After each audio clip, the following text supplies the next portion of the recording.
Hi, this video is the demonstration of the FUE donor scar, and we actually did 2 FUE done in the past for him, and we harvest the hair graft throughout here, and you can see it's a little bit dots of scar right around here. And the FUE scar, there's no surgery without scar. The FUE does leave scar, and the scar is tiny dots of scar scattered throughout the back like a mosaic pattern, allow you to wear your hair shorter. Where the strip method is the FUT, that will leave you a linear scar from one ear to another ear, and it's permanent for the rest of your life. There's always pro and con for both FUE and FUT, and I perform both the FUE and FUT. And I have to repeat again, both FUE and FUT leave scar, but the FUE is harder to see, and this is the demonstration of the FUE. Now the pro of the FUE is minimal scar, one. Number two is less invasive because we don't cut you open.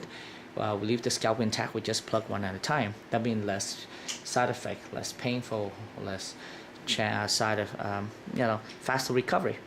But the downside of FUE, the cost is more expensive. The growth rate is good for both FUE and FUT. The only difference maybe 5% less to 10% less than the FUT. But both FUE and FUT are good. Not only more expensive, the number of grafts we can do is less, 25 to 3,000 grafts per day. Where the FUT, there's pro and con. The FUT can harvest 6,000 grafts per day, it's cheaper, and it's more effective for advanced hair loss. And the growth rate is 5 to 10% better than FUE. But the downside of the FUT is the more invasive, more painful in the recovery. You have a linear scar for the permanent for the rest of your life. So this is the demonstration of the FUE scar.